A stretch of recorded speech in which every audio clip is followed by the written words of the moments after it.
is a long-distance endurance competition. And it's really designed not as a race for speed, but a strategic competition for points. We call it a triathlon of rally. I wanted to build an international style rally for women in the United States. And when I was racing, there were very few women racing. In fact, sometimes I was the only woman driving in a field of competitors. And so I really wanted a platform for women to get extremely quality, valuable seat time and develop skill and driving, navigation, and also teamwork and leadership, and just full grit. It really appeals to people who are into the outdoors. We call it more like an adventure motorsport. The Rebelle is designed for stock manufacturer vehicles. There are very few platforms or competitions where you can compete in the vehicle that you can buy from a dealership. Most of the vehicles will have good off-road tires, skid plates. They may have some bolt-on suspension and lights, but outside of that, the vehicles are very stock. And we actually find at the Rebelle, some of the most stock vehicles perform the best, and they're the most reliable. A lot of times the overly modified vehicles are the ones that are temperamental and not as reliable. I think it's really important for people to go and push themselves out of their comfort zones. That's really when you learn the most about yourself. The Rebelle Rally and adventures where you can do that really push you and allow you to be present, completely present and in the moment. The next Rebelle Rally, which is the 9th edition, is October 10th through the 19th. And if you want to find out more about the Rebelle, go to www.rebellerally.com.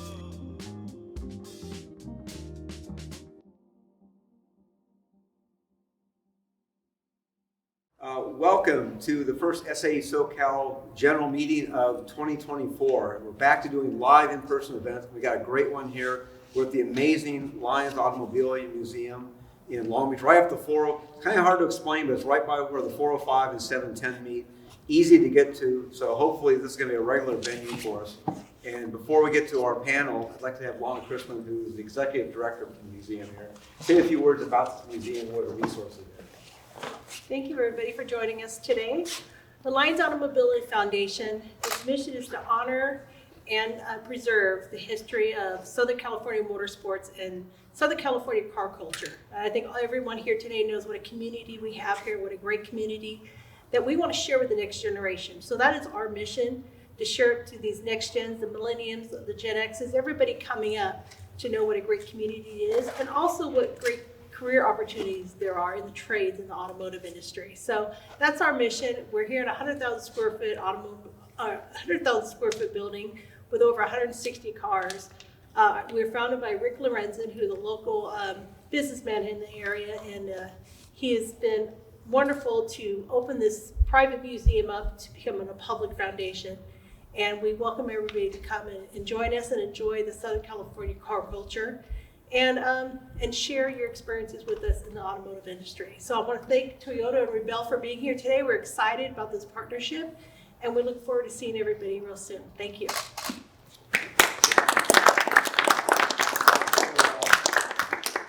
We're going to talk about the Rebelle Rally, so I'm going to let Emily Miller explain what it is and why it exists and the huge success it's created in just a few years. And one of the reasons we invited Toyota to be kind of the representative is that Toyota has a special place for SAE SoCal. They were the most supportive company for the last 20 years. So I mentioned earlier to some of the folks offline that it was very sad when they moved to Plano, but they still have a presence here, and we're glad that Toyota is part of this. So Emily, tell us about the Rebelle Rally and introduce your panel. Sure. Thank you, Dean. So my name is Emily Miller, and we have Kara, Sam, and Becky, all from Toyota, and they will introduce themselves in a moment. So the Rebelle Rally is the longest competitive off-road rally in the United States today. It just so happens to be for women. It is an extremely challenging endurance competition. I call it an outdoor endurance competition. possibly not traditional motorsports. I call it adventure motorsports, and it just so happens to be for women. It is a 2,500 kilometer course. It takes place over 10 days of an event, 8 days of scored competition. Stages every day are anywhere from 10 to 14 hours per day. It takes place on public lands of California, Nevada, Arizona, and it covers every type of terrain, temperature, and altitude by design and by intention. Sorry.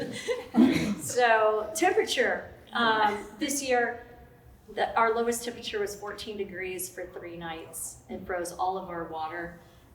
They are camping. They are not like motorsports. They are not in nice RVs and hotels. Great, well, we do have great dinners. We do have a Michelin-star chef. Thank you, Drew Deckman. But the final temperatures were 114 degrees in the sand dunes on the Mexico border. It is every type of terrain, once again, by design, from really fun rally roads to double tracks, to sand washes, big dry lake beds. You can see, beautiful roads, extremely remote, and then to the biggest sand dunes in North America. And not just a few sand dunes, we're talking 65 plus miles in stock manufactured vehicles, not purpose-built sand buggies or purpose-built race cars. It is for stock manufactured vehicles. It's a driver, a navigator, your third teammate, a compass, a map, and a road book. There's no cell phones, no personal support crews, and no GPS for 8 days. You don't get your cell phone back at night. You don't get to call home. You don't get to, drop your keys off and say, okay, give me a race prep. I'll see you in the morning, crew. It's you and your teammate. And it is a world-class beatdown. I mean, truly a world-class beatdown. Think about it. 8 days without outside assistance. It is day after day after day. I always say anybody can do anything for 3 days. And then it continues day after day after day after day after day. And it holds up a mirror to your strengths and your weaknesses, the things you like about yourself, and definitely a lot of things that you do not like about yourself. And it was designed as a true proving ground for stock manufactured vehicles and people and products. And they are fully put to the test. So a little bit about my background. I was an off-road racer. I raced for a General Motors factory program. In fact, I love seeing that old Bill Strop Bronco because I raced for an incredible guy named Rod Hall, who's one of the most winning off-road racers in the history of the sport. I was given that opportunity. I was trained by Rod. I coached with him for years, and he always told me that the way to see the world is from the driver's seat, and he is so right. And the skills that I've learned, not just in racing, but in long distance endurance rally, really allowed me to see the most amazing places. So I wanted to create a world-class competition that was a badge of honor for anyone who finished. But when I was racing, I was one of the only women. When I was racing, I remember one year in the Baja 1000, we had 536 teams. When was the last time we saw that many teams in a Baja? But there were only 2 women driving cars. There were many races where there weren't any women racing. And I'm sorry, but we're almost 4 billion women are on the planet. And people say now, well, tons of women are racing. That's true, more women are racing. But there's still fewer than probably 2% of the racing population are behind the driver, in the driver's seat. And so I really wanted it to be a badge of honor for women. But like I said, I wanted to be a badge of honor for anyone that does the rally. And so today, I was also told that I would never pull it off. In fact, the industry told me I would never pull it off. There were a lot of naysayers. I was going to say, if there were students here, I would say, has anybody ever told you something, you can't do that. You won't be able to do that. You'll never do that. Well, that was sort of my hold my beer moment. And so I went and did it because I knew that we could pull it off. And Rod always said something really important, is that you really need to provide a platform for stock manufactured vehicles, these incredible pieces of machinery that are built and tested by great automotive companies. And that is what the Rebelle is today. So after they said that we wouldn't pull it off, we are going into our 9th year. The rally is sold out in October. We have 65 seats, it's sold out. We have 10 auto manufacturers that field full programs. A lot of them have their engineers in the rally, really using it as that proving ground that we set it up for. Can you pull up a few images? So just a little bit more about it. We created, because it's not a race for speed, we created our own format. It's a very unique format. We call it a triathlon of rally. I want people to get really valuable seat time. You do one rally, you've walked away with 8 starts and finishes. You've walked away with 8 stages of competition, 10-hour stages, which gives you so much seat time. We build 3 to 4 base camps across the desert, and I have a staff of 126 of some of the most amazing, exceptional people. And one is sitting right there, Jim Hancock, thank you. We have a full mechanics program, if you want to just kind of scroll through a couple of those. There's camping. So we have 3 to 4 base camps, but then we also have 2 marathon stages where you have to camp at night, away from a base camp, no mechanics support, in the middle of nowhere. You set your tent up 5 times and you take your tent down 5 times without a support crew. How many people have been here involved in motorsports? How many people have had lots of people to do all sorts of jobs for you? So you get to do one job. Yes. Well, now you have to do it all. We have a great mechanics program. Go ahead and scroll through that. Thank you, Pennzoil. Thank you, Milwaukee Tools. There's one of the Toyotas. Long nights in the base camp. So you've been out on course all day. I wake up everybody with a cowbell at 5 a.m. And we have a competitor briefing, then they're off the line at 7 a.m. They are out all day, they come in at night, and then they are out working on their cars through the night. So interestingly, we have a really exceptional program for our base camps. They are all solar powered. And also we started, this will be our 5th year, we worked with a great partner, Renewable Innovations, because I wanted this to be a proving ground for cars regardless of their powertrains. So we have electric vehicles. In fact, the Rivian actually showcased, they've been in 4 years since it was the first time the Rivian was driven outside of anyone in the company. And this year we were able to charge all the electric vehicles with green hydrogen made from wind and solar. And so, let's see, there's our Toyota teams. So I've been very, very fortunate. It's really awesome to be going into year 9 and to have the support of the automotive industry. And one thing that we've seen is really, it's not a check the box.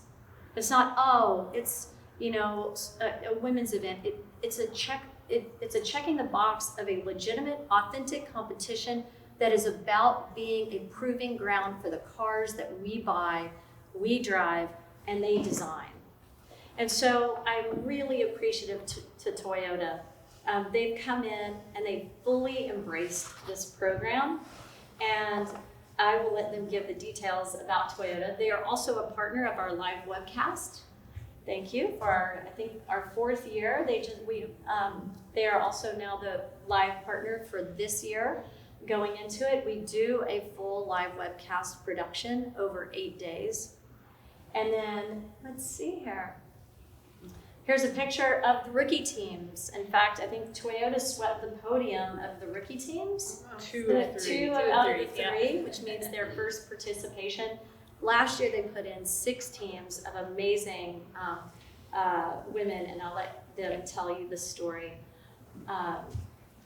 The thing that I love, how many of you have read the book, The Toyota Way? So we are making that required reading for our staff. I've been fortunate, we also own a driving school. We run last year we ran 1,138 people through driving and navigation training. And it has been awesome. In fact, we have a Toyota training coming up. Yep. And they have executives from the leadership team that actually comes out and trains with them. And one thing that they said that stuck with me is we show up for our people. And what I have seen is how these people at Toyota really support each other and they walk the walk. And in the book of Rebelle, we say talk is cheap and action is what counts. And Toyota and the commitment to Rebelle, but not only commitment to the Rebelle, their commitment to the Rebelle means that their employees benefit, but also the customers benefit and the cars benefit from development. So with that, I am very honored to introduce this group and also happy to call them friends. Yeah. Do we get a trophy at the end? Actually, you do get a trophy. You also win $10,000 toward your next participation. And we also have other awards that we award prizes to the charities of the team's choosing to give back. Cool, very cool. And bragging rights. And bragging rights, of course, bragging rights. I mean, that's a lot of work. I want to come home with something. The memories. It is The a lot of work. memories, yeah. All right, so we've got a few short slides here, but we wanted to share with you Toyota's journey and how we started and what we've gained along the way. So we're going to start with intro slide. So my name is Samantha Barber. I'm a senior engineering manager in our production engineering paint department. I've held a few different roles within Toyota as far as large project new model development. I've been in digital engineering groups that related to cybersecurity and how we access our CAD data, things like that. I moved into strategic business planning and then now took a rotation into paint to learn more about our the equipment we install to both convey the vehicles down the line and paint them. So I did go to Purdue University in Indianapolis, and I motorsports engineering degree as well as a mechanical engineering degree. Hi everybody, I'm Becky Brophy. I am Sam's driver. I am a senior engineer for Toyota in production engineering in the assembly department. I've had a couple of different roles within assembly, but my most recent role that I'm doing now is working on installing equipment for new models coming into our manufacturing plant. We both work at TMMK in Georgetown, Kentucky, which is actually Toyota's largest automotive assembly plant in the world. So very cool place to work. I went to the University of Kentucky and have bachelor's degrees in electrical and computer engineering. Hi, my name is Kara Eady, and I work at the Research and Development Facility in the Ann Arbor, Michigan area. I've worked there for about 19 years now, I think. I started out as a college co-op at first, and I hired into the vehicle crash safety department. So I worked on crash performance development, and then I transitioned into the product development office about 5 years ago, and have been working on full-size truck project leadership. And I went to the University of Wisconsin in Madison with a degree in mechanical engineering. Thank you. All right. So how it started. Becky and I did a lot of digging. No. So for production engineering, I actually had a friend reach out to me early in 2020. And we had kind of stopped all of our motorsports programs that year because of COVID, and we weren't sure how we were going to handle it and be safe. So, you know, he sent it to me. He's like, "Have you seen this?" And I was like, "Well, I haven't, but I need to learn." And so followed through social media and followed that year and followed through the rally in October. And then I went to our executives and I'm like, "Listen, we got to do this. We have a motorsports program within production engineering that does a lot of road racing, but there's not a lot of women involved, and we've never been off-road before." And it was like, oh, this is really cool to expand in 2 different ways. And so Becky and I put a proposal, you know, went to the executives, "Hey, come on." And it took a while because they're like, "Ooh, we're still coming out of COVID, not super sure about it." But we got approval in February of 21 that said, "All right, we can try it out. Let's see what it is." And so I called up R&D and I was like, "Hey, we're going to do this really cool thing. Is there some marketing strategy you want to do or some particular trucks you want to put in to align with our goals?" And they're like, "Hey, we thought about doing that last year. We're going to put a team in too." So it was a really natural and easy way for us to pull in both production engineering and research and development. So that was our first year, and it was really focused on developing women and promoting that women in manufacturing and women in engineering, and has blossomed, I guess I can say. So how it's going. This is a picture from last year, the gala in 2023. So like Sam said, that first year we had 2 Toyota teams enter in the rally. In 2022, it was up to 3 teams, 2 from PE and then 1 from R&D as well. And last year got even bigger, so we had 6 teams across Toyota, so across all departments in North America. So we had, Because that's what you're limited to. the executive wouldn't let us have any more. So we had 2 from production engineering, 2 from R&D in Michigan, 1 from Kelty Design, and then 1 local here, R&D Gardena. So, and that truck's actually outside. If you guys didn't see it when you come in, definitely check it out on your way out today. So we want to talk about why we do Rebelle and some of the things that we've learned along the way and how it's impacted us personally and professionally. So one thing that's like a really big piece of our involvement in Rebelle is we get to practice project management. So, you know, not everybody in their day-to-day roles maybe has the opportunity to manage a project like this. But yeah, we kind of, you know, started from the ground up with that proposal, and we, you know, had to budget for it. We had to create a schedule. We had to work across the company and network and use our resources to basically succeed in the ways that we wanted to. And I'll pass it to Kara. And just kind of building on that, a lot of those skills are required at the executive level or the manager level. So that gives team members an opportunity to really develop those skills that are necessary even before they're in those roles. So that's really a big benefit of participating. And one thing that I especially learned this past year is not being afraid of perceived failure. You know, just because you mess up, it's not necessarily a failure. Maybe you achieve the end goal, but the struggle is where you tend to learn the most. And if you avoid that struggle, you kind of stall in your development. And so Suzanne was my teammate this past year. She's now the president of the plant at our facility in Texas that makes Tundra and Sequoia. And we had a lot of really interesting conversations about this because I'm very type A. And, you know, especially knowing that my family and friends were following us online and I wasn't doing well, or I didn't do as well as I knew I could. It was a struggle for me. So we had a lot of conversations about failure or perceived failure and just talking about your struggles and then and what you've learned as a result of the struggle. It creates an environment for those around you to also share their struggles and what they've learned. And it creates this open environment where people are willing to share and not try to hide issues. So as a project leader at R&D, it's been really helpful to have team members come to me with their issues, not try to hide the issues, so we can collaborate together and solve them. Another thing that's been a pretty big impact and learning opportunity for us is just about communication. So, like Emily said, it's one driver and one navigator in the vehicle for 8 days. So we have to learn how to effectively communicate with each other to do well and to have a good time.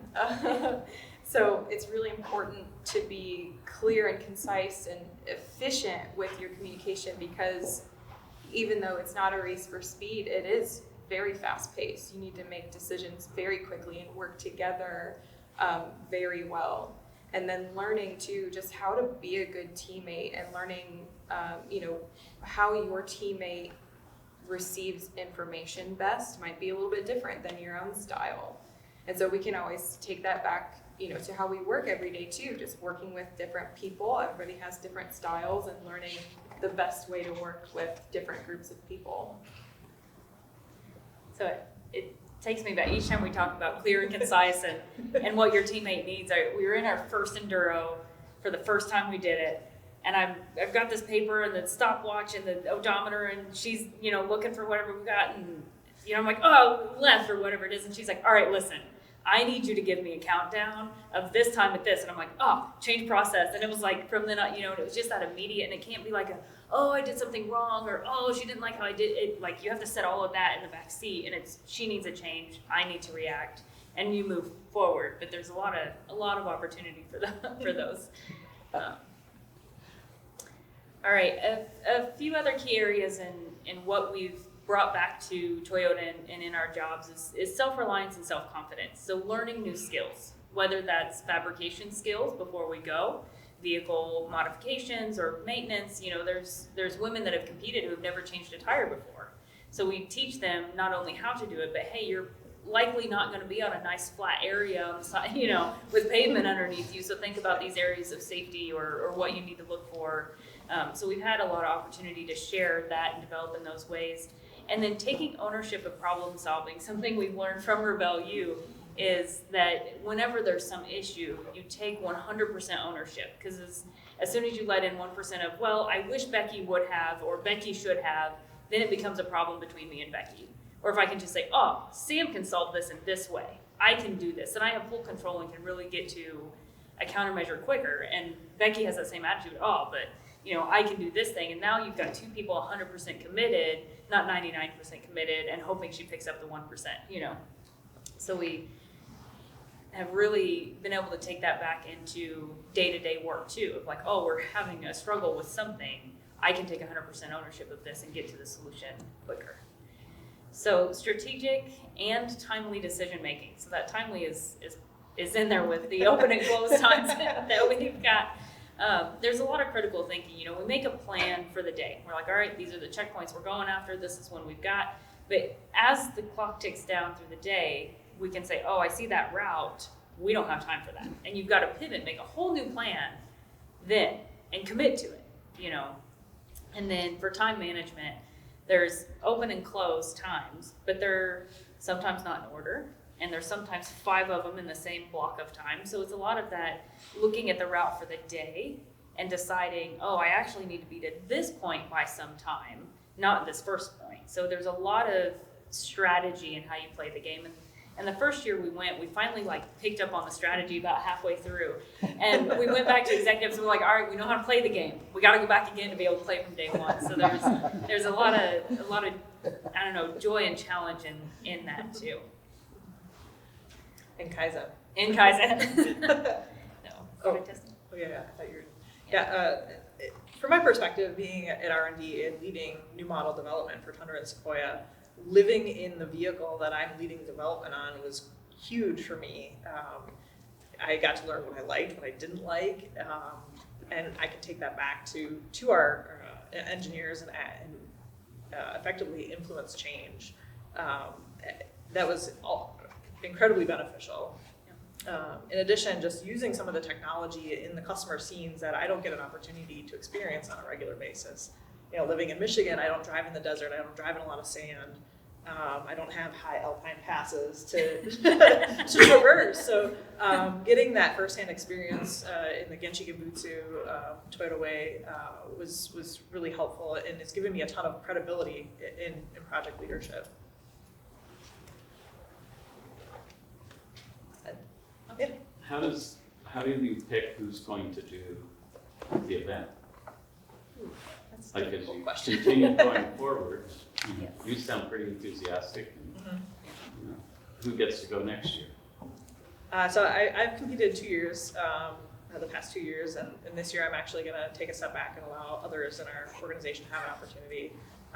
We have a women's business partnering group at RMD, and we've reached out through that organization to solicit interest, and members can apply via survey, and of course we have to have some kind of metrics. We score them and rank them, and that's typically how we've chosen. We've kind of evolved it a little bit over the years, but that's primarily how we choose up in our R&D.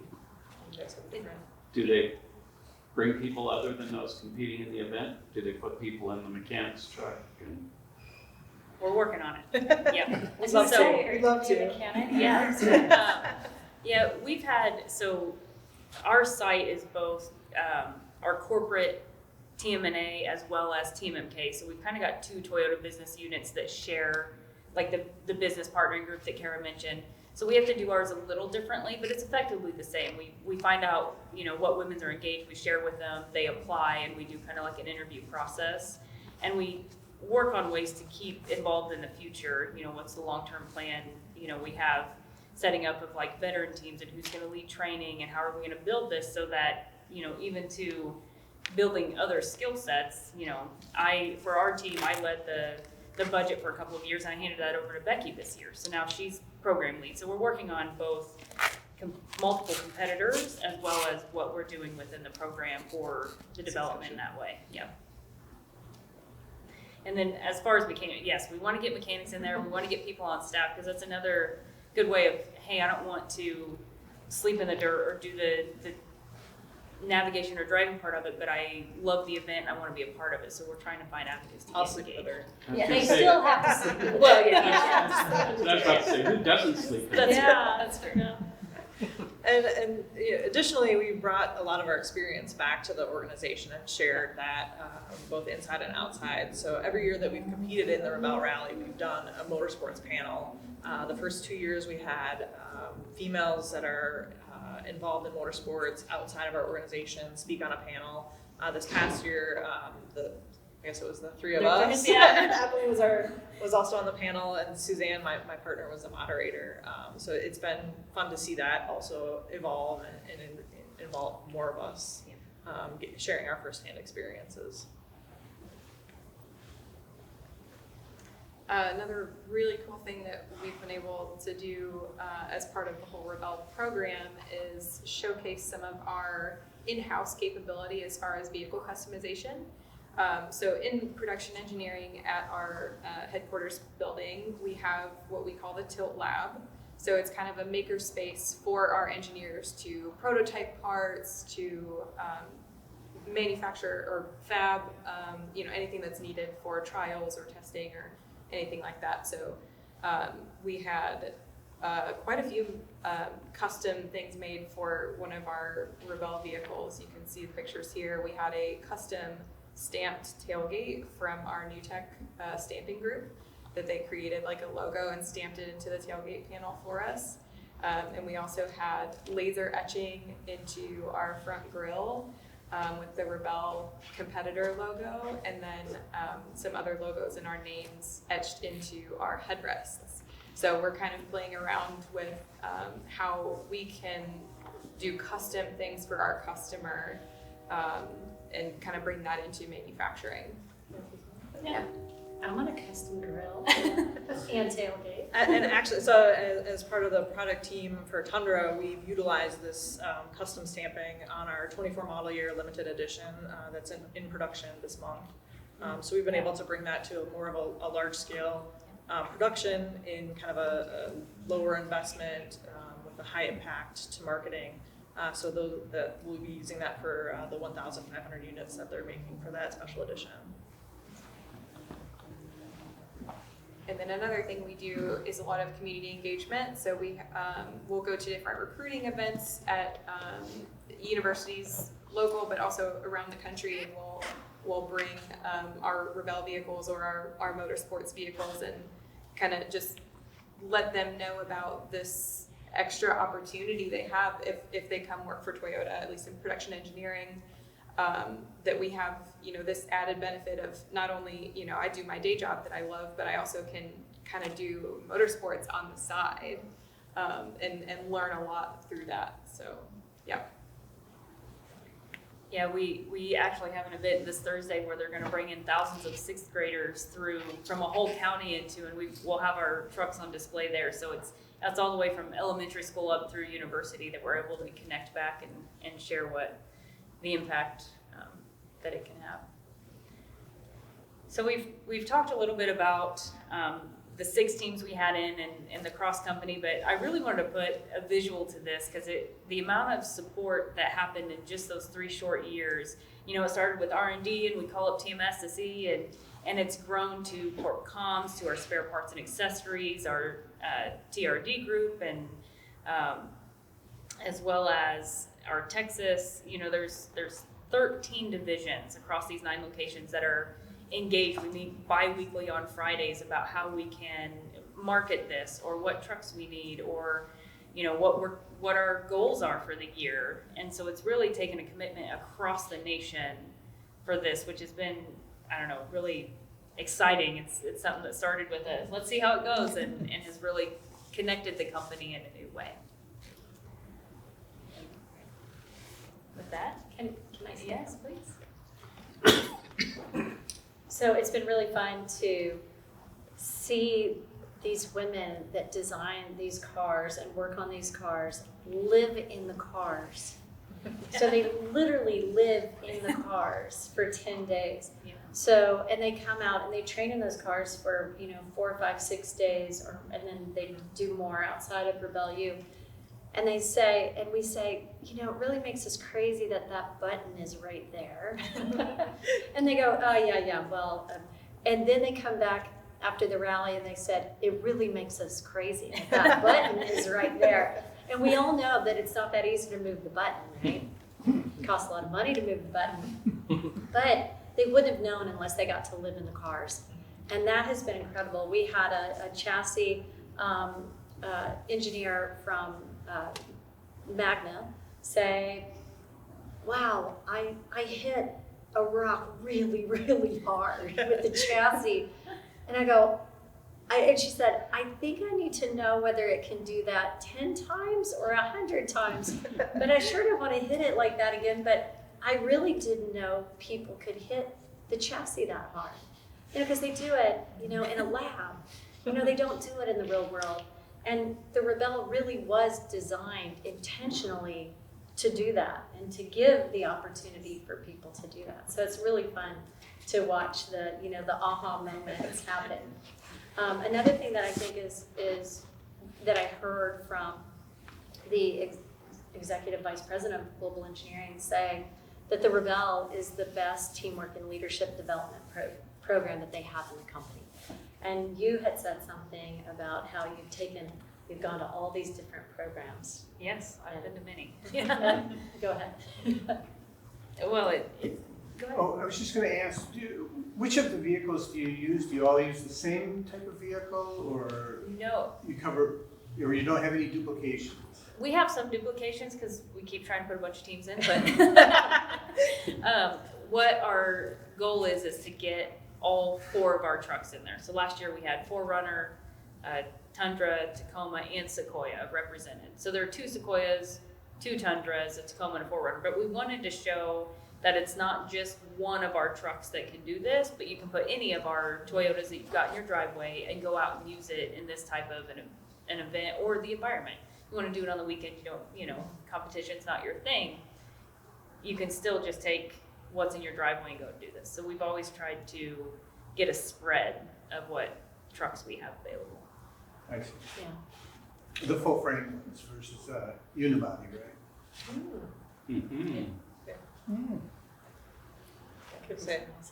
In the past, we've only competed in the 4x4 class. There are two classes in Rebelle, the 4x4 and the X-Cross, which is, I don't know if you want to explain more about those classes. Yeah, it's just basically unibody construction, Right. but it does not have a 2-speed transfer case. So it does not have low range gears for what we call X-Cross. It's our fancy name for crossover. We just didn't love the name crossover, so we made our own name. But it is designed to just be 2 classes. You know, in racing, and especially off-road racing, there are mini classes. You know, everybody's a winner of the Baja 1000, right? And I think that's great. And, you know, you can even be a manufacturer with a class of 1 and win. But I really didn't want that. I wanted, because it is a competition for points, and I didn't expand on that earlier, but we really designed this competition. You know, how do you, like I said before, how do you make a competition that speed, it doesn't declare the winner? So we created this elaborate kind of points game, rated like a ski run, green, blue, and black diamond checkpoints, and then X checkpoints for extra decisions, and then enduros, which are basically like a version of a time, speed, distance. So we have all these different formats, but it's really designed that, you know, a stock manufactured vehicle can do it. It's not about your engine size. To tell you the truth, if anything we're going to benefit you, it's really more about your suspension. You can do some vehicle modifications, but there we also have a designation, not a class, called bone stock. I always say, you know, I was always told that the mark of a great driver is someone who can pilot a completely bone stock vehicle successfully. And so we have bone stock. But the vehicles that the teams put in, they really do no modifications on the vehicles except potentially skid plates and just making sure they have good off-road tires. And then we have to have safety equipment. So we do a full tech. So do you have roll cages? No, they do not have to have roll cages because it is not a race for speed. We also do limit speeds. There are times where I say, maybe we do need roll cages, but we don't have to have roll cages. And that allows people literally to be able to bring the cars in their driveways. So with regard to vehicles, you're talking about how much further and how hard you're G'ing out on rocks and stuff like that. Are you allowed to censor up the vehicles with like a vehicle dynamic module or anything like that, so you can see how much further you're pushing the vehicles over your current lab and field testing? The first year I did it, we had we call it a Flex DCM. It's a data communication module that was uploading data via cloud service. So it was the first year the Tundra was the new model Tundra was in production. So that was kind of a fail-safe. So if we ran into any issues, the engineers back in Michigan would have access to that data. We had no problems other than one flat tire from a freak piece of metal being picked up in a dry lake bed. Otherwise, I really enjoyed the truck. I really enjoyed especially the camera technology. It was amazing. You know, when you're cresting, when you're cresting those alpine passes, you don't know which way the trail goes at the peak. You don't need to get out because the camera shows you which way it goes. So when we were doing a lot of driver training, you're getting in and out a lot. So that was a really nice benefit to have on the rally. Saved us time. And yeah, we did have the pitch and roll sensor that showed in the meter. Was also nice to have that. We also built a data visualization platform internally as the rally. So our goal was that it was truly a proving ground. And we worked with Mapbox, a mapping partner, and AWS. And so we can give a manufacturer a website, a web page, a map, really a high quality map from Mapbox, a sensor, and we have a database, and we have about 55 different metrics that are coded in, but we have a really incredible woman who can write additional custom code and worked with AWS on that with us. And then basically a communication device, and we are partnered with Iridium So we can actually get that data. So you could be an engineer, let's say in England, when we had the Rolls-Royce then, and they could watch the data coming off the car, and then also external data, but they could do it in real time as only 1 second delay off of using, in places where there's no cell service. So they didn't have to wait for that. So is it broadcast so we can watch it, or do we have to log in to watch it? Or? That is private information. That was the hardest part of building that system, was the security. But we could allow that. I'm talking about the event. Oh, the event, yes. Websites. Oh, yeah, absolutely. So just on our website, and we have real time tracking on the vehicles. We have a live webcast. We also built a real-time scoring system. It's really hard to score it because of how elaborate it is. You're trying to nail bullseyes, in black diamond checkpoints where nothing's marked on the ground. Meters. With 15 meters, as your bullseye. But you can actually see it in real time, and the scoring is in real time. It's 1 second delayed, unless you put the tracker in your pocket of your vehicle, and then it might be an hour delayed. So how would we track it then? Do you have a website? Yes, RebelleRally.com. Okay. Yeah. There's also a great, we just put out our own 5-part docuseries called Dead Reckoning on YouTube. And that really, I think, it's one thing to say, oh, it's a really hard rally. Everybody says that, Dead Reckoning, I think, does a good job of showing why it's really hard. And so I think that's worth watching. Yeah. One quick question. You talked about a lot of stock parts. Are these all TRD stock parts, or do you guys take some of the information that you do for a rally and transfer information back to the Toyota TRD division to sort of make sort of mass production of performance? Emily requires that if we use any aftermarket suspension or non-stock suspension, that it has to be publicly available. Yes. So we can't go to TRD and get something super custom. But I did compete in the Tundra TRD Pro, so it does have that TRD badging on it. And how does Toyota compete against the other OEMs? They're all Well, I mean, it's gotten quite competitive. Yeah, it is competitive. It has so much to do, I think, with driver skill and navigator skill. But I think I will mention we didn't spend very much time in the mechanics area. You should be suspicious of your competitors and the loose pieces of metal that they have.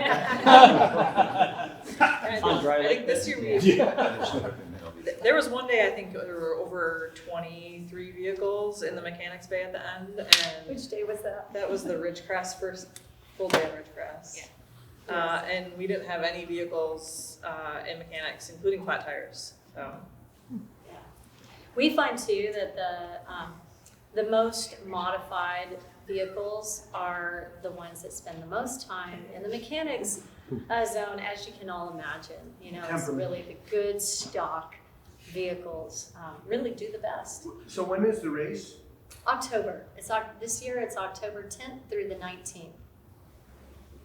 So do you guys support any privateers running Toyotas, or is it just the only 6 vehicles, only 6 Toyotas were the factory supported?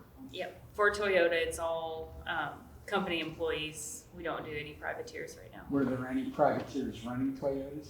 Yes. Oh, yeah. I think we had our largest Toyota field this last year. Did you maybe beat that? 16 or 17 Toyotas. Yeah. Combined Toyota Lexus. The important question is, did you beat the other Toyota team? Yes, yes, you did. Yes, we did. Yeah. They'll never say, they're very modest. That key point, they're not in the mechanics. Yeah. Yeah. It's been, it all really comes down to what the intention of and the goal is of the manufacturer. I can tell you that, we have manufacturers and they just want to win,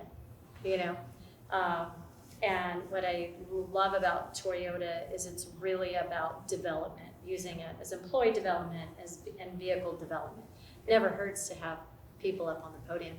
I will say that Sam and Becky, the first year you were Rookie of the Year, right? Yep. And then this year, the rookies of the year were a Toyota team as well. So who won the race this year? Last year? Actually, the Rivian. The Rivian Oh, won. I saw the press release. Yeah. Yeah. So there, you don't run in two different classes, so electric vehicles and internal combustion engine? It's interesting, we don't, and the reason why is we wanted, I really wanted electric vehicles to compete head-to-head with their counterparts.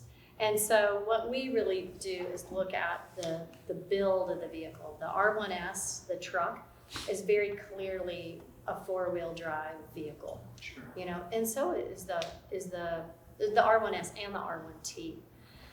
But then we've had like the Ford Mustang Mach-E that was in the X-Cross class. Sure.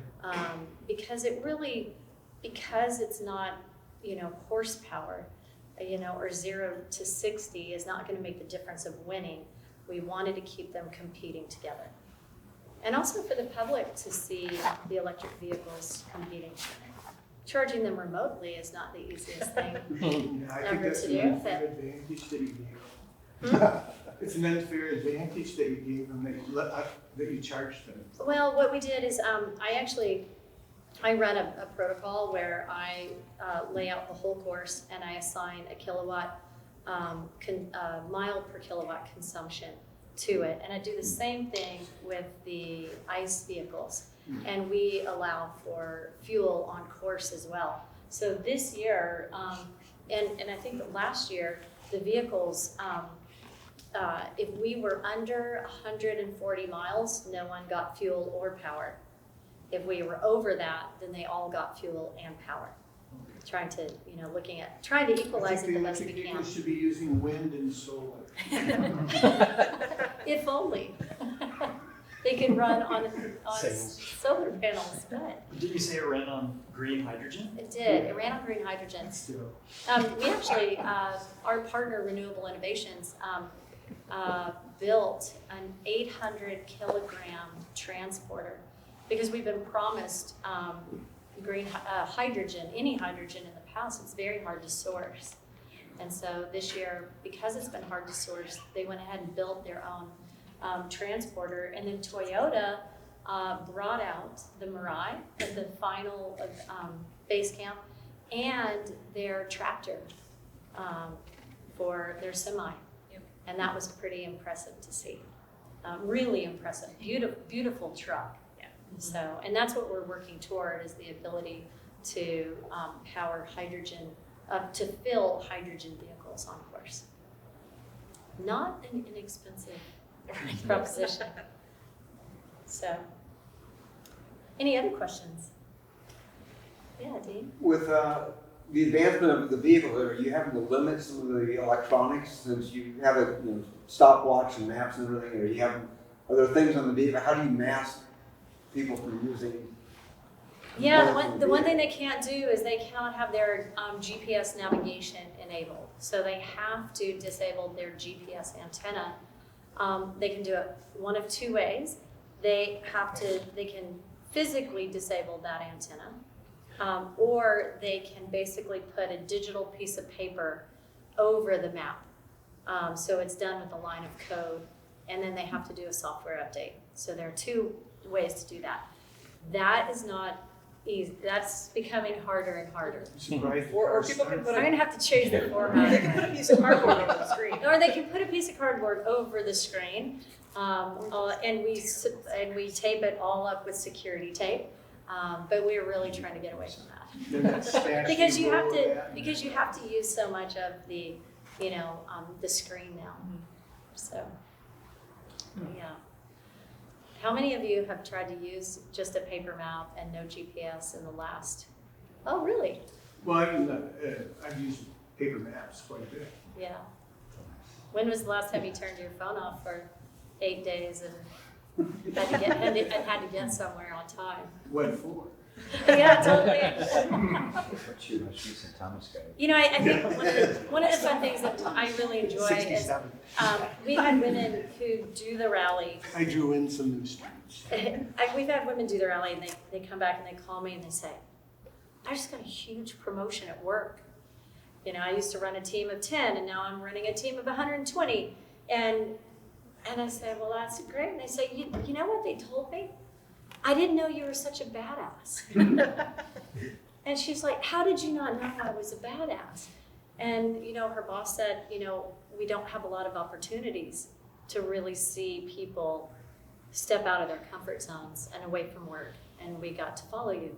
So I think that's been, you know, that's really rewarding to see that happen. And the same thing with all of you.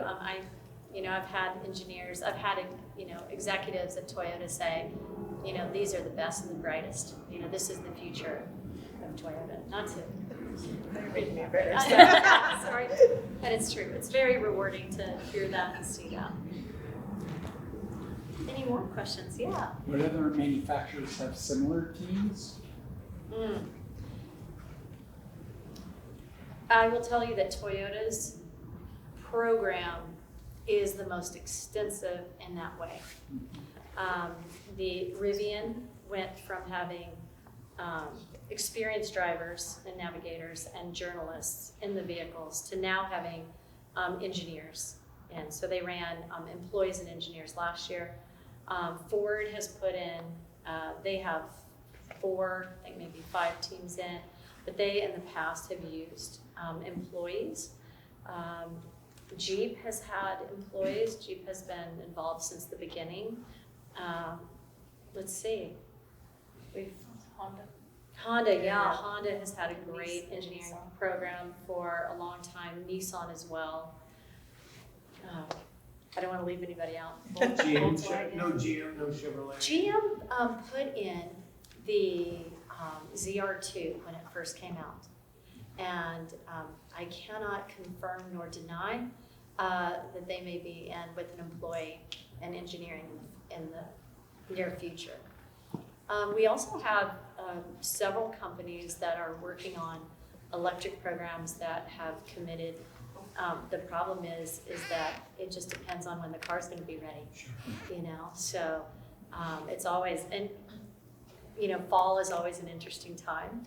October is an interesting time. So we have several that have committed to 2025 that are working on various programs. Have you had rain on any of these? And snow, wind, sandstorms. Big wind, big rain, big sun. It's never small. It is just never, ever, ever small. Never in the distance either. No, it's not. You know, I will tell you that this last year, the storm that took out Burning Man went right over us, and I almost was stuck in the desert probably for a few days. And it took out the whole middle part of our course. It took out a base camp. It took out 3 days of the rally. I had to reset the course about a month before the rally. And then 10 days before the rally, we almost had a government shutdown. So I sat in the sand dunes, resetting the course, being told that if I didn't get support from Washington, that we would be shut down and would have bankrupted us. So we have everything. The first year we had a forest fire that we had to evacuate, you know, the day the rally started, we had to evacuate from Tahoe. We had the largest windstorm that has hit the whole west of Colorado to the Rockies.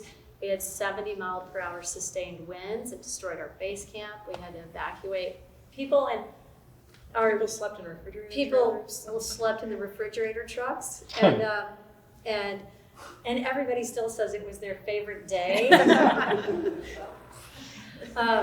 Yeah, we've had it all. We had a massive flash flood that blew out all the washes in Glamis and stranded people as the gala, your first year, as the gala still went on. So where do you start? Well, we have started normally it's been in Lake Tahoe. We've also started on the top of the Hoover Dam. Last year we started in Mammoth. We actually started up on top of the ski resort, which was really beautiful. And this year we will start there again. We normally finish in the sand dunes of Glamis, you know, which is the largest sand dune complex on the Mexico border. And thankfully, COVID, we always do a big gala at the finish. You everybody actually finally takes a shower. And it's a black tie-ish sort of celebration. And because of COVID, we got to move it and keep it in the sand dunes. And so we didn't take it to San Diego. And all the manufacturers and our sponsors said, please, we've all had 5-star hotels and meals. There's nothing like the final gala, in the backcountry. So we finished. I cannot tell anybody where we finished because the course is confidential, and I might throw a curveball this year. So just saying. It's really fun to have a confidential course because it really messes with people's lives. Oh yeah, the theories all year long are just. Yeah. So it's fun. Very nice. It's great. People would pay to do this, you know that, don't you? It turns, yeah. It People turns out. love adventure like that. Yeah. The harder, the better. The harder the better, and that it is really true. And to tell you the truth, we were asked by one of the manufacturers the first year, can you just make it 3 days? Because then journalists can do it. And I knew that if we had done it that way, it would have taken us a long time to build respect. It could not be watered down or seen as a powder puff event because we knew, sadly, but we knew that being a car rally for women, that there would be an automatic natural assumption that it's like that. But today, 60% of our audience online and on our social are men. They are our biggest advocates. We branded it Rebelle Blue. You don't see pink on our rally. We have our colors are Rebelle Blues. And, but it's really great because we have, worked hard to build a reputation as being really challenging. And it's really helped us. It really has helped us. I always, literally anybody can do anything for 3 days. And we have this theory called day 3. If you put people in a pressure cooker, they're really nice to each other for the first day, but you start to see the cracks, And then day 2, you start to see at the dinner table, you can tell there are problems and they're not sitting with each other and they're just tolerating each other. And by day 3, there's usually a blowout. And you come to an agreement of how you're going to get through the next 5 more days. And you either agree to disagree or that you will never talk to each other again, but you just got to go keep chasing checkpoints. But it really is true that you kind of have to get through that day 3 and day 4. And you really, it is truly designed to break you down. That's probably, I'm not a very nice person. But I really believe that if you break people down and you push them really, really hard, that the ones who choose, it really truly does build you back up again by the finish. And you leave a different person than when you started. I don't know if you agree with that. I say the first year I competed, Crystal and I, we never had a big day 3 blowout, but we got to the end of day 4 and we looked at each other on the finish line like, this is only day 4. We have 4 more days to go. This is exhausting. And then we got to the finish line the next day. And it was like, oh my gosh, we only have 3 more days left. I can't believe it. This is so sad. Yeah. So your mindset just changes so quickly and you have these big emotional swings and I don't know, it's hard to describe to anybody who hasn't experienced it with you. Is it weird then to go back to work? Yes. Yes. Do you have many non-finishers? Pardon me? Do you have many non-finishers? We make sure everyone gets to the finish line. We feel like it's very important that you get there. If you leave and you quit, that will be a bad moment for your life. So we do everything to get your car across the finish line. We have had a few teams that have not finished because they were going to kill each other. They were going to kill each other. No, none of that on the Rebelle. But it is really, it's very satisfying to get to that finish line at the end. And last year we had a competitor tow another competitor across the finish line. Good. Yeah. Just to bring up, the mechanics is an incredible part of the deal. Because remember, none of the teams have support crew. So those mechanics, I've seen them work all night, multiple times. You have them sitting there trying to fix a car, and they need this part that's in 250 miles away in an AutoZone or something, and they figure out how to get it and get it there, and it gets there at 3 a.m. and they go and they put that part on that car, and there it goes. And they work on every car that's there. Yeah, it's a gang, it's a pooled mechanics program. And so when the manufacturers put in mechanics, they have to work on other people's cars unless it's absolutely they're not allowed. We also have a no asshole rule. So they are required to send really people who can handle the beat down because they are camping as well. They don't get to leave and go to hotels. But also the competitors have to stay with their vehicles. So we really encourage people to learn how we teach mechanics programs, but you have to stay with your vehicle all night. But you can work on it yourself, or you can get 2 hours of penalty-free mechanic service, or you can work together as a team.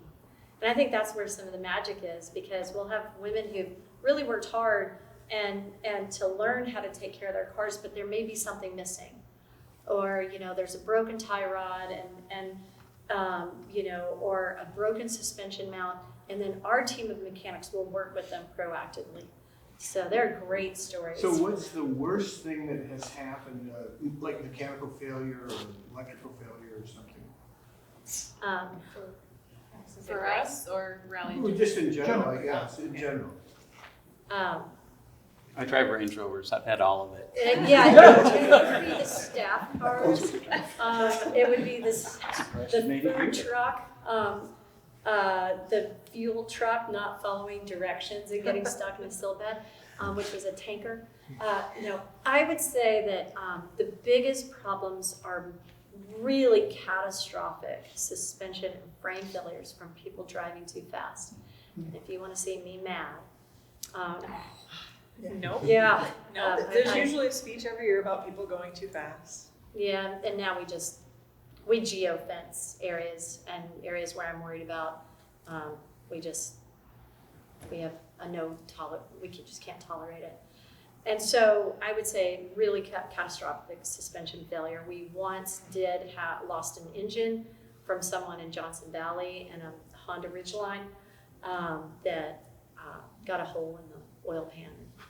Lost an engine, and that was too bad. But really, it tends to be more, tires, suspension mounts. We're not a lot. You have a lot of washboarded roads. You have people, who aren't used to driving big whoops, in stock cars, things like that. Yeah, in a hurry, but trying not to. So you don't have to be going too fast to blow your system. Just approximately, what's the average speed for that? Well, we limit speeds to 50 and 55 miles per hour, but I can tell you in dirt, 55 miles per hour in a stock car can be pretty fast. But average 20. I would say, well, I would say that, and I noticed this when we would pre-run Baja. If you're in a stock car pre-running, your average speeds are around 23 to 25 miles per hour. But when you add in compass and map navigation, hopping out, taking a heading, and triangulating off a peak, and disagreeing, the point is, you get down to averages of like 15. But I would say normally the terrain, we cover a long distance. I mean, these are long days, and if it were really too technical, we'd never cover any distance. So I would say people are running anywhere from 25 to 45 miles per hour. Yeah. What do you guys run for tires? What do you guys run for tires? What do we run for tires? Yeah, what tires are available? Well, we are sponsored by Pirelli, and we run their Scorpion line. And but I would say that we just recommend that you run on off-the-shelf LT metric tire. The tire sizes were limited to 35s. We changed that rule to 37s because it is a showcase for stock manufacturer vehicles, and now tire sizes are going up. Yeah, as long as it's available on the stock. As long as it's available. And as long as your suspension, the max is 3.5-inch long travel suspension. Although I can tell you that 3.5 inch long travel does not necessarily help you win the rally. It can make it a lot more comfortable.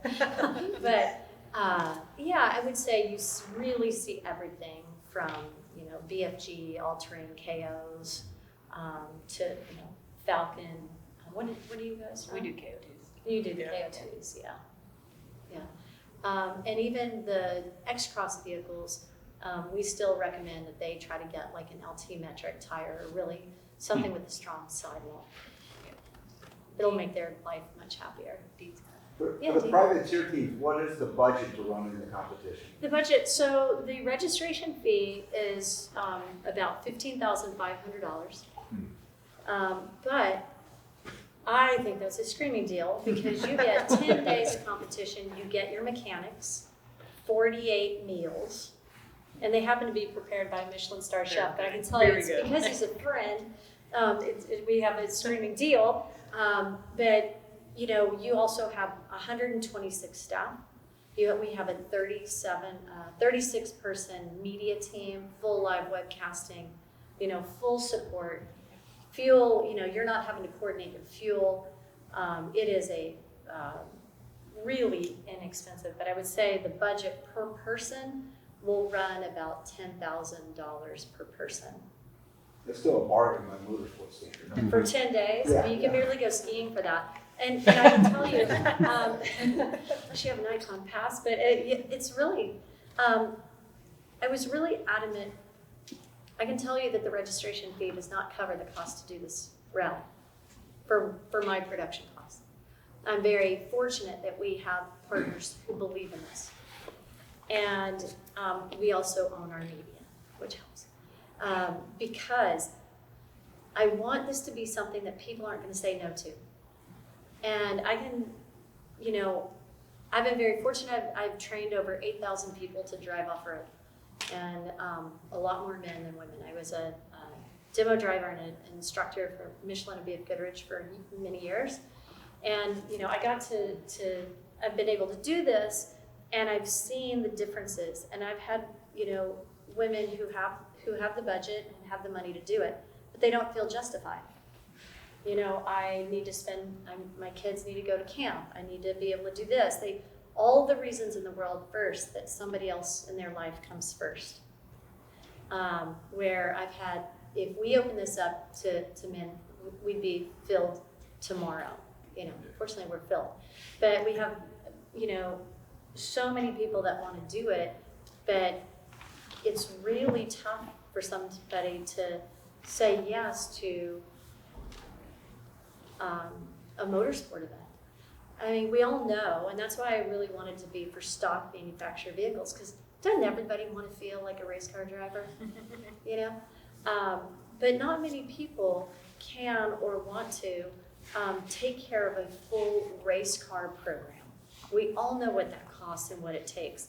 But the lessons that we learn from motorsport and the lessons that we learn from doing things like that are so important. I knew that it would change people's lives, and I didn't want the cost to be something unattainable. No $1.3 million trophy trunks? No, 1.8. I've had people call and say, well, I have one, and well, I don't like, I just said, I'm sorry, you can't bring it. They go, well, I don't like the sounds of it. It's like, well, you don't have to come. You actually don't get to come. We're already sold out. So. I'm not a race association. I can say you can't come. But edit that out, please. So, yeah, but I think it's really important that you feel like you can raise the money or you can save the money to be able to do this. So if you know any great partners that make killer products. Or find a sponsor. Yeah, and a lot of the teams do find sponsorship. Sure. And we help counsel. We have a lot of webinars that we do to help women understand how to raise money and not always just try to do it through sponsorship. It's like having another job. And most people want to help them compete. If you just give them an opportunity to help you, people will pay it forward and they will try to help. I think even this year there were the t-shirt sales to help a team. So even former or current Rebels that are competing are helping to raise money to support teams that are privateers. Yeah, the 4-time winning competitor, it was amazing. Yeah. Made t-shirts to sell to give to the privateer teams to compete. It's like, that was great. It is an exceptional community. I mean, people want, you really early on realize that if you don't help and form alliances, you're not getting to the finish line. And when you're stuck in the sand and you need help, you better have friends who you're competing directly against. But it is a really good vibe on that rally. Anything else? Yeah. I have a question for the participants. Did any of you participate in the SAE student racing program, or is this your first? Yeah, unfortunately not. I for myself, I learned about our program like my senior year, and I just at the time I didn't have time to dedicate to it. I was super interested, but yeah, just didn't quite get involved. But yeah. So we had a go-kart Grand Prix that Purdue held every year. So we were heavily involved in that karting Grand Prix each year. So we didn't do that. And then we did some autocross events. We had some low Miatas and stuff. And as part of the Purdue Motorsports engineering program, most of my time was spent with SWE, Society of Women Engineers. I didn't compete in any of those. My senior design project supported the trailer that the Baja team used. But, very important. And as you find out about it, and I had done 2 co-op rotations with Toyota, and you kind of find out about these as you're kind of sundowning your college career, and you're like, oh man, I probably should have done that. That would have been a fun experience, but working that out while I was doing the co-op program was also a little challenging. Well, you took it to another level. I think that's far away more. I have a question for you. Yeah. So, what would be the advice to yourself back in university and to, like young people that are in the SAE program? What would be a good piece of advice that you've learned along the way? Mine would be learned from the Rebelle? Make the ask. It's gonna be no if you don't ask.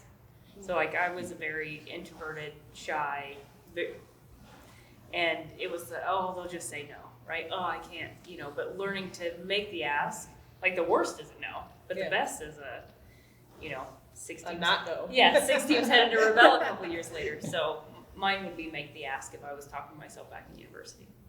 Yeah, for me, I would say it was definitely, I didn't come from a motorsports background. I really had no experience with motorsports growing up or in college or anything.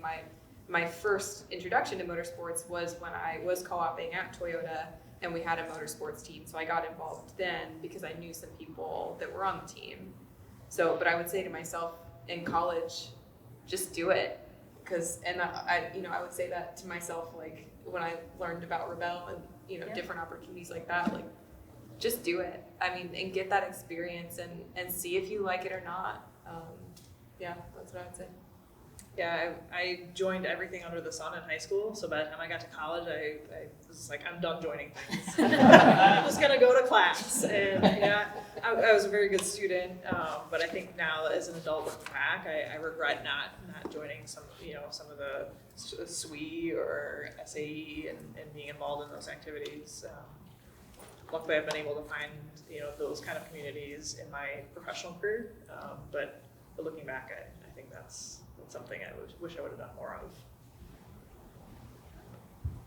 That's good. I have to say, the one thing that I love to see is that these women become great at what they do. They become great navigators. They become great communicators, and they become great drivers.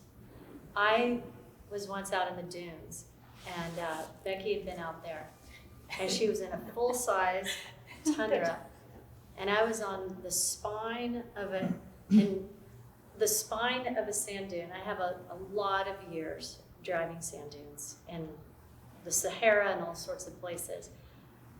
And I looked at that line that she took, and I just almost made me sick to my stomach, and it was perfectly executed. And so what I love is that they don't just do it, they do it well. And so I want to congratulate you because you're really good at this thing. This thing called driving and navigating. Yeah. Yeah, good stuff. Anything else? Who's gonna come out and come check out the Rebelle? Yeah. And Dean, I think you may have some good judges.